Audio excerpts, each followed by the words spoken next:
El canal del Congreso presenta.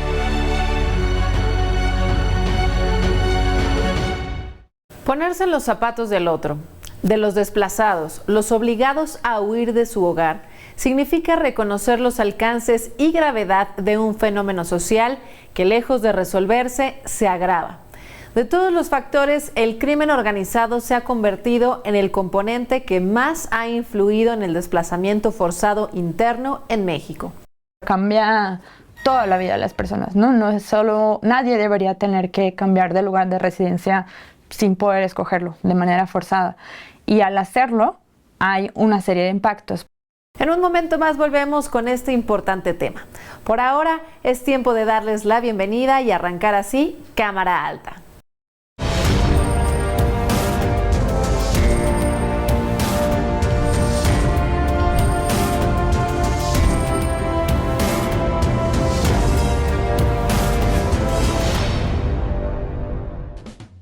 Por vez primera, el Gabinete de Seguridad acudió ante la Comisión Bicameral del Congreso para informar sobre los resultados, estrategias y proyectos desarrollados durante el último semestre respecto a la permanencia pública de la Fuerza Armada en tareas de seguridad pública. En marzo de 2019 se publicó en el Diario Oficial de la Federación el decreto en materia de Guardia Nacional. En octubre del 2022, una nueva reforma definió la permanencia de la Guardia Nacional durante los siguientes 9 años, pero en el mismo documento se establece que el Ejecutivo Federal presentará al Congreso de la Unión un informe semestral proporcionando indicadores que permitan evaluar los resultados del uso de la Fuerza Armada permanente en tareas de seguridad pública, compromiso que tuvo lugar el 30 de mayo pasado. Es quizá el avance más significativo que se ha dado en estos últimos años, que por mandato constitucional el Congreso conocerá y hará un análisis del resultado específico sobre la intervención de la Fuerza Armada en tareas de seguridad pública. Ante los miembros de la Comisión Bicameral y a puerta cerrada por la naturaleza de la información, se desarrolló este primer informe al que asistieron diputados y diputadas, senadores y senadoras, quienes evaluaron los avances y obstáculos respecto a la construcción de la paz y la recuperación de la seguridad pública. Como lo hemos sostenido en diversos foros, no era ni es la intención militarizar al país. La intención es cumplir con eficacia y eficiencia un mandato dado por el pueblo de acabar con el lastre de la inseguridad. No hay institución mejor preparada, mejor capacitada, mejor organizada que nuestras Fuerzas Armadas. La consigna de las Fuerzas Armadas, se dijo, es combatir al crimen organizado y por ningún motivo, estas sustituirán a las autoridades civiles de ningún orden de gobierno. Es decir, las labores que desempeñe la Fuerza Armada Permanente serán solo de apoyo y auxilio de las instituciones de seguridad pública y deberán tener un fundamento y una motivación. Con este ejercicio de rendición de cuentas, la Comisión Bicameral cumple con una tarea fiscalizadora de evaluación y seguimiento respecto al uso de la Fuerza Armada Permanente en materia de seguridad.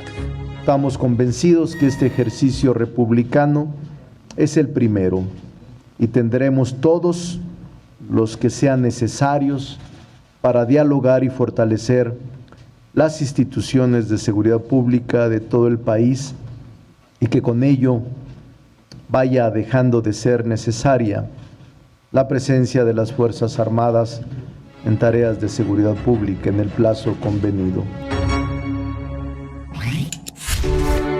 La libertad de cátedra y autonomía se constituyen como derechos de las instituciones de educación superior para establecer sus planes y programas de estudio sin injerencia del Estado o de intereses ajenos a la academia. En México, la libertad de cátedra y autonomía se consigna en el artículo 3 constitucional, fracción 7, donde se reconoce esta libertad para las instituciones de nivel superior de gobernarse a sí mismas con fines de educar, investigar y difundir la cultura. Los antecedentes de este apartado se remontan a los principios autonomistas enunciados por el Consejo Universitario de la UNAM en 1933.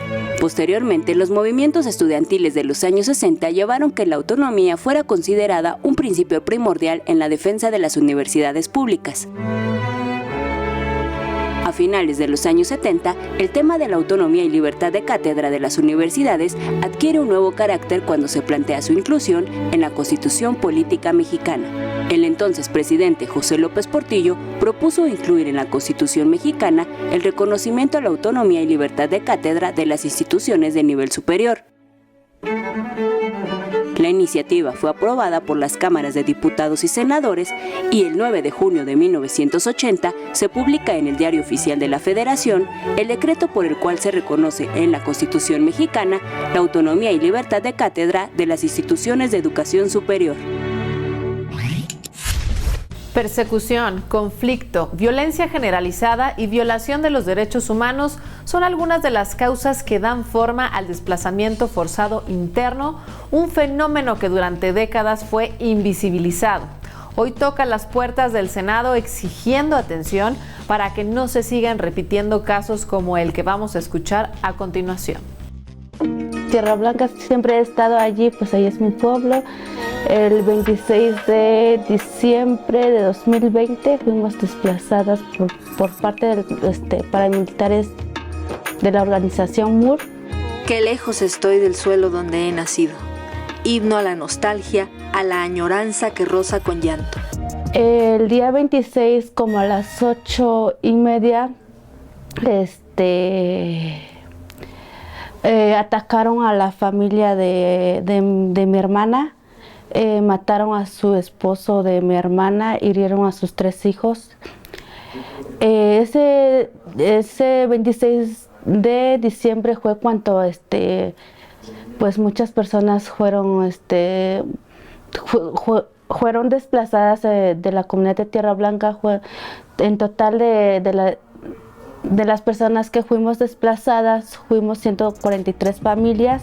Miles de personas como Eloísa se ven obligadas a abandonar su tierra y sin opción dejar atrás su hogar. A este fenómeno se le conoce como desplazamiento forzado interno y puede ocurrir por diferentes causas, como la violencia provocada por conflictos religiosos y ejidales, violaciones a derechos humanos o catástrofes naturales. En este periodo, de 2016 a 2022, hemos documentado un promedio de más de 15,000, creo que casi 15,800 personas desplazadas al año, ¿no? Es en promedio. Y eso solo con base en la información que se publica en los medios, que sabemos que es solo como una parte del fenómeno. 2021 fue un año crítico en materia de desplazamiento forzado interno. En el país se registraron alrededor de 40 eventos en diversas comunidades de Guerrero, Chiapas, Oaxaca, Michoacán, Chihuahua y Sinaloa. Del total de desplazamientos, el 87.5% de los casos fueron población de comunidades rurales y el 41% de población indígena. La respuesta que va a dar el Estado a una situación de desplazamiento sí tiene que considerar todos los impactos que genera el desplazamiento, por un lado, y además considerar el antes y el después, ¿no? También no solo durante una situación de crisis y que se acaba o se va a ocurrir o acaba de ocurrir un desplazamiento, pero también prevenir que ocurran nuevos desplazamientos, solucionar conflictos, atender los problemas de seguridad pública para que no más y más personas tengan que desplazarse. A finales de septiembre de 2020, la Cámara de Diputados aprobó la Ley General para prevenir, atender y reparar integralmente el desplazamiento forzado interno y actualmente se encuentra pendiente en el Senado de la República. Hago un llamado para que tengamos una mesa de trabajo entre el Senado de la República con la Secretaría de Gobernación y la Secretaría de Hacienda para que podamos destrabar esta ley mediante el diálogo y la construcción de acuerdos. Tare nano ne kachino sang to kachino godama gobierno masarero rarano mis kurkuini so mano ne kanakano kano chano kane.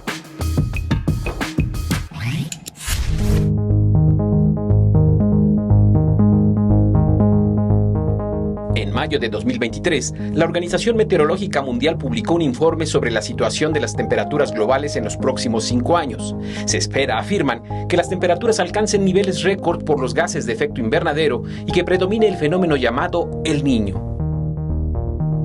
Se estima que en los últimos 50 años aproximadamente 12.000 fenómenos meteorológicos climáticos relacionados con el agua han ocasionado la muerte de más de 2 millones de personas y causado perjuicios económicos por más de 4.000 millones de dólares. Iniciativas de adaptación como las alertas tempranas han reducido las muertes relacionadas con el clima y fenómenos naturales. Basta emitir una alerta con 24 horas de antelación a un fenómeno meteorológico peligroso para reducir los daños en un 30%. Alrededor de 125 países han desarrollado estrategias de adaptación para la reducción del riesgo de desastres. Durante la COP27 se anunció la iniciativa Alertas Tempranas para Todos, cuyo objetivo consiste en dar cobertura a 30 países vulnerables de bajos ingresos, particularmente estados insulares del sudeste de África y del Caribe. México cuenta con 7 sistemas de alerta temprana con distintas coberturas y momentos de aviso, entre ellas la alerta temprana para ciclones tropicales y la nacional de alerta de tsunamis. En la Cámara Alta corresponde a la Comisión de Medio Ambiente, Recursos Naturales y Cambio Climático legislar en materia de adaptación, es decir, disminuir vulnerabilidades y dar una respuesta inmediata a los sectores afectados por desastres naturales.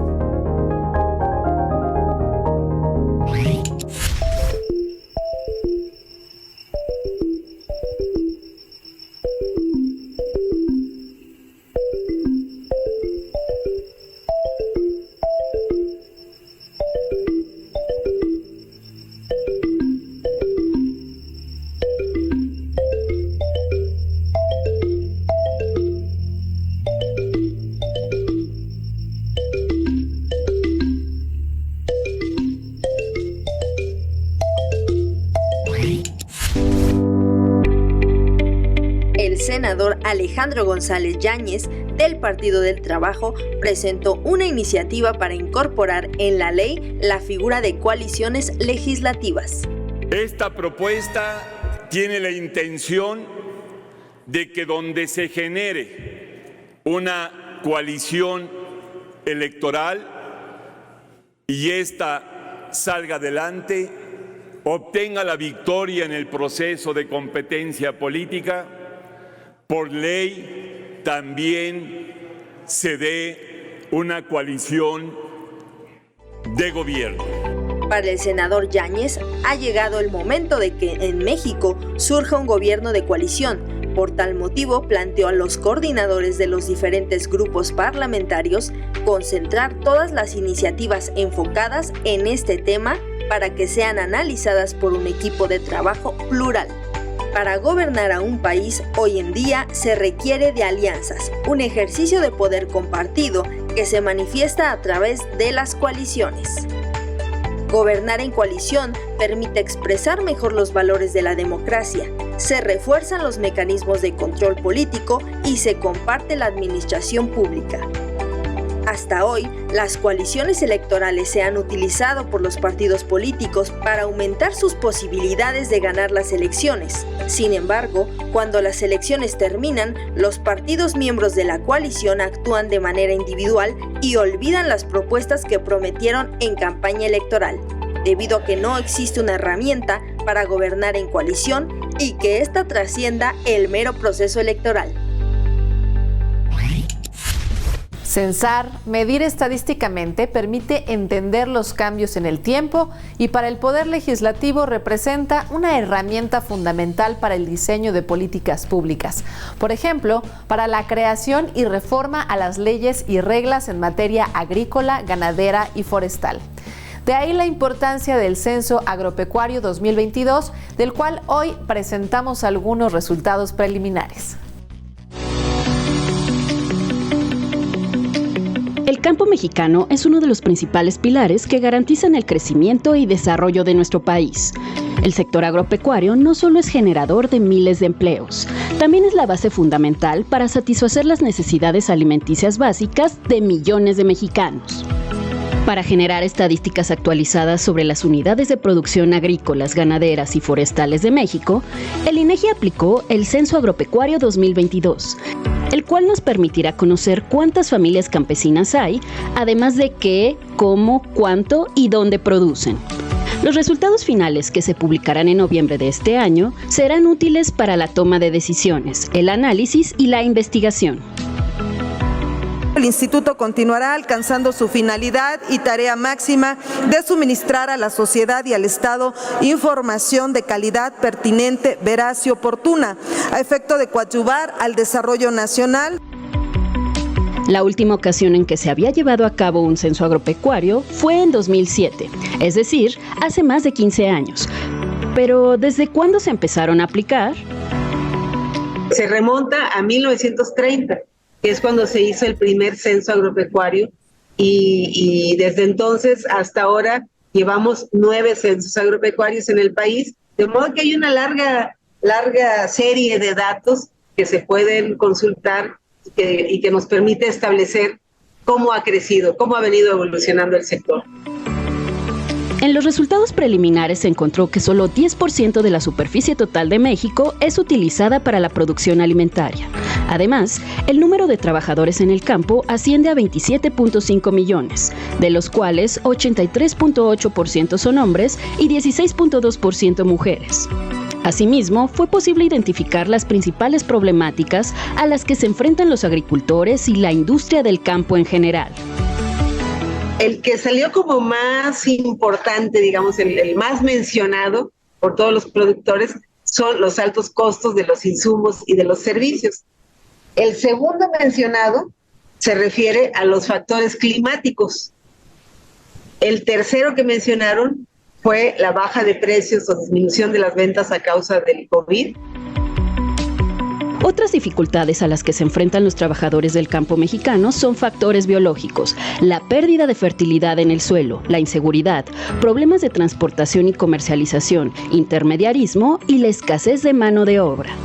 Otro hallazgo relevante tiene que ver con la edad promedio de los trabajadores del campo, ya que la mayoría tiene una edad avanzada. Me parece muy importante destacar que el 29% de los productores ya tiene de 65 años para arriba. Jóvenes de 20, 25 años, 18 años, pues ese porcentaje como que va hacia la baja, y pues eso nos habla de la sustitución generacional, que pues es un problema que también deberemos atender en su momento. Los legisladores exhortaron a la Secretaría de Agricultura y Desarrollo Rural a que tome en cuenta los resultados del censo agropecuario y elabore políticas públicas para fortalecer la investigación y el desarrollo tecnológico en favor de las unidades productivas que así lo requieran, privilegiando la atención de las y los productores que se encuentren en situación de vulnerabilidad.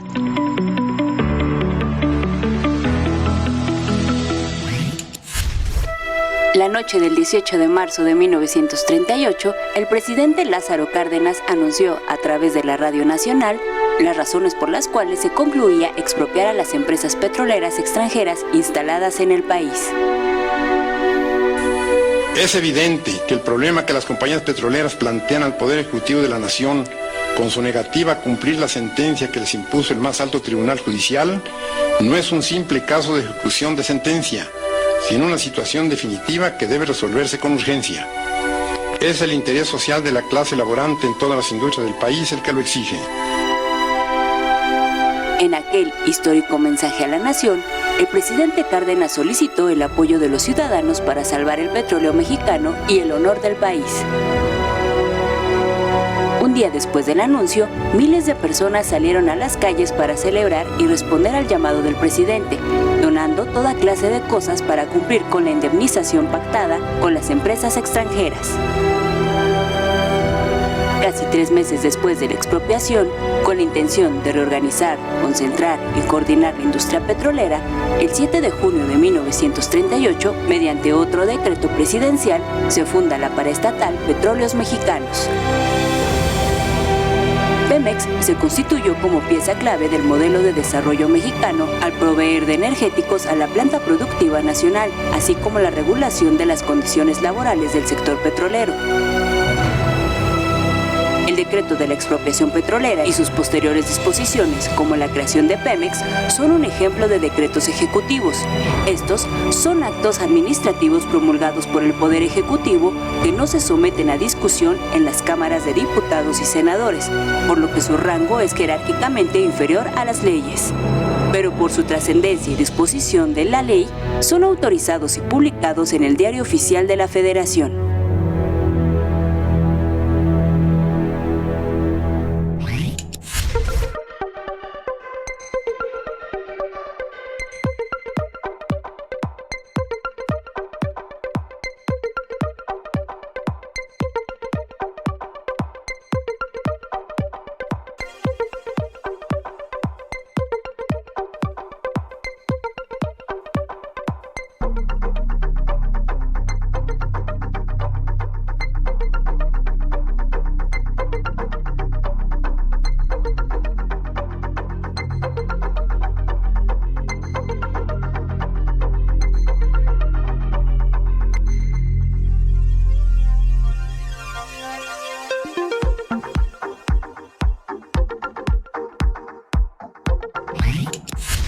La autonomía física de las mujeres se expresa en dos dimensiones de la ciudadanía: los derechos reproductivos y sexuales y los derechos a una vida libre de violencia. Ambos se intersectan en un momento que para las mujeres es crucial: la menopausia, etapa en la que se ha comenzado a poner atención ahora que en el legislativo se respiran aires de igualdad, pero donde falta mucho camino que recorrer. La menopausia representa un punto dentro de las etapas vitales de las mujeres y marca el final de sus años reproductivos. Se define como menopausia el cese de la menstruación, que quiere decir que la mujer deje de menstruar en 12 meses, ya lo podemos definir como menopausia. Es un proceso fisiológico normal en la vida de la mujer. Sin embargo, puede ser un periodo difícil si no se tiene la información adecuada para sobrellevarlo. La edad promedio que sucede en México es de 48 a 52 años y es porque los ovarios dejan de funcionar, dejan de producir estrógenos a esa edad. Además de los síntomas que pueden ser difíciles de manejar, puede haber muchos cambios estresantes que suceden al mismo tiempo que la premenopausia y la menopausia. Los principales síntomas se llaman síntomas vasomotores, que quiere decir que las mujeres empiezan a tener los famosos bochornos, que es como la sensación de calor que sienten en la parte superior del cuerpo. Empiezan a tener resequedad vaginal, cambios de humor, empiezan a subir de peso, todo esto debido a la falta de estrógenos. Le llamamos nosotros obesidad central, que toda la grasa se acumula hacia el abdomen. Junto con ello van síntomas que a lo mejor no lo podemos ver, pero también se acentúan, que es la pérdida ósea, aumenta el riesgo cardiovascular y disminuye el deseo sexual, que también es una parte importante de toda esta parte de la menopausia. Senadoras, especialistas y representantes de organizaciones civiles solicitaron políticas públicas, recursos y acciones urgentes para atender la menopausia. Son iniciativas que son de difícil tránsito, porque en un ambiente donde la mayoría son hombres y no entienden el por qué quieren legislar en esa situación, se complica. Pero aquí viene lo más complicado. La mayoría de los jefes y patrones o dueños de empresas o demás son hombres y dicen: ¿cómo me vas a faltar 3 días cada mes? ¿O cómo me vas a faltar toda una temporada en que estés pasando por la menopausia? Esta iniciativa busca eliminar la discriminación, la estigmatización y los estereotipos en contra de las mujeres que se encuentran en esta etapa de su vida. Sin embargo, la tarea educativa puede comenzar en la escuela y la casa. Creo que corresponde tanto a la Secretaría de Salud como a la Secretaría de Educación el incluir en sus programas de prevención la información y la educación, hombres y mujeres, por igual, de lo que son estos temas.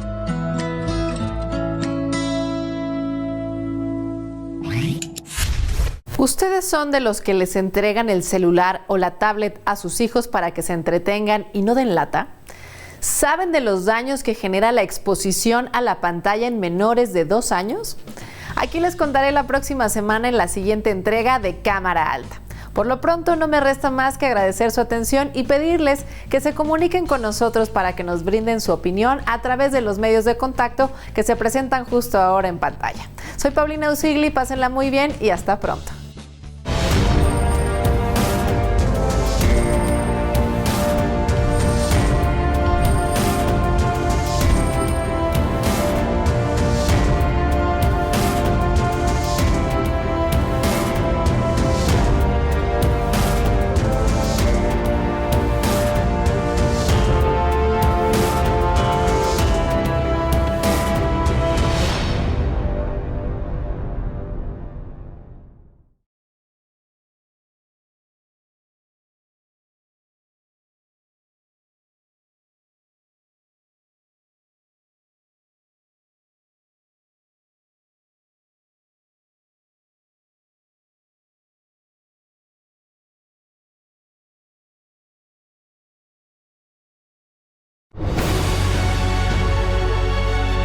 El canal del Congreso presentó